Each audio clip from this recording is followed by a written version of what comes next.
मुळात 1 एप्रिलपासून 2026-27 सार्वत्रिक जनगणनेला सुरुवात झालेली आहे। घरगणनेचं काम या देशात सुरू झालेलं आहे, गावागावात सुरू आहे। या घरगणनेमध्ये ओबीसींचा स्वतंत्र रकाना नाही। जर रकान्याची गरज नसेल आणि सेकंड फेजमध्ये होणाऱ्या जनगणनेत ओबीसीची जनगणना करणार असाल तर यामध्ये या प्रपत्रामध्ये शेड्यूल कास्ट आणि शेड्यूल ट्राईबची गरज काय?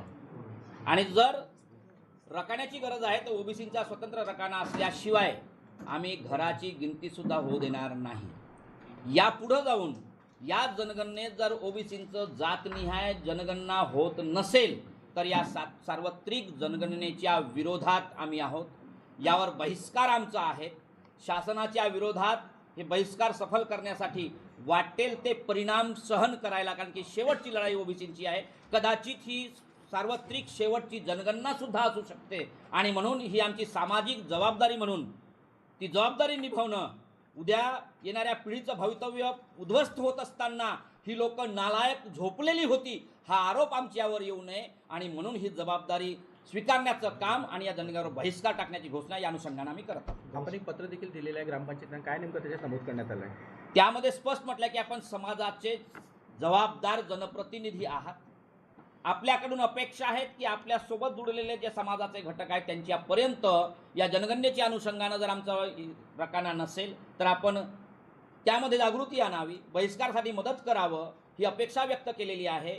आणि काही संधी साधू नेहमी जेव्हा जेव्हा अशा संधी निर्माण होतात, जनतेचा मोठा रस्त्यावर लोट दिसतो तेव्हा मात्र फोटो घ्यायला, क्रेडिट घ्यायला, मोठी मोठी भाषणं ठोकायला हे लोक असतात, परंतु वास्तवात लढण्यासाठी अधिकारासाठी मात्र भांडताना दिसत नाही। तर अशांना आम्ही नोंद घेऊन येणाऱ्या काळात त्यांची जागा दाखवण्याचं सुद्धा काम हा समाज करणार आहे, ही ताकीद सुद्धा या अनुषंगाने दिलेली आहे। आता जर याच्यात सुधारणा झाली नाही तर ओबीसी समाज पुन्हा रस्त्यावर उतरेल। रस्त्यावर जो मार्ग आम्हाला आता रस्त्यावर काय आहे की हे सगळे प्रगणक, त्यांचे निरीक्षक हे गावागावांमध्ये जाणार आहेत, बरोबर आहे ना?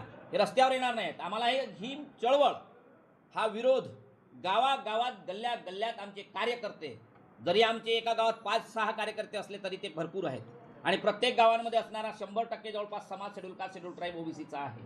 आणि या इश्यूवरती शेड्यूल कास्ट आणि शेड्यूल ट्राईब सुद्धा बऱ्याच मोठ्या प्रमाणात सरपंच आमच्या सोबत आहेत, त्यांचा सुद्धा सहकार्य, कारण की हे फोडा आणि राज्य करा जे ओबीसींची अवस्था केलेली आहे तीच आता शेड्यूल कास्टवर सुद्धा उपवर्गीकरणाच्या माध्यमाने आणलेला आहे। एकेकाचा नंबर लागणार आहे। जे वेळीच सावध झालो नाही तर हे वाईट परिणाम सर्वांनाच भोगावे लागणार आहे की ज्या नॉन क्रिमिलेअरचे असंवैधानिक अट ओबीसींवर लादली तीच कदाचित उपवर्गीकरणाच्या नंतर शेड्यूल कास्टवर सुद्धा येणार आहे। आणि म्हणून गावागावांमध्ये हा बहिष्काराचा एक आंदोलन सुरू राहील आणि आम्ही सफल तर करून दाखवू या अनुषंगाने मी घोषित करतो। परंतु 2021 कोरोना 19-20-21 पर्यंत हा जो भाग राहिलेला आहे, निवडणुका झाल्या, मोठमोठ्या रॅल्या झाल्या, परंतु जनगणना होऊ शकली नाही। कोरोनाचा बहाणा करून ती जनगणना टाळल्या गेली।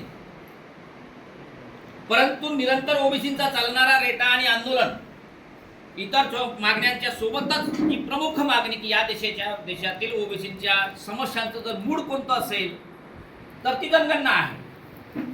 यासाठी प्रयत्न चालले, त्यातूनच 25 एप्रिल 2025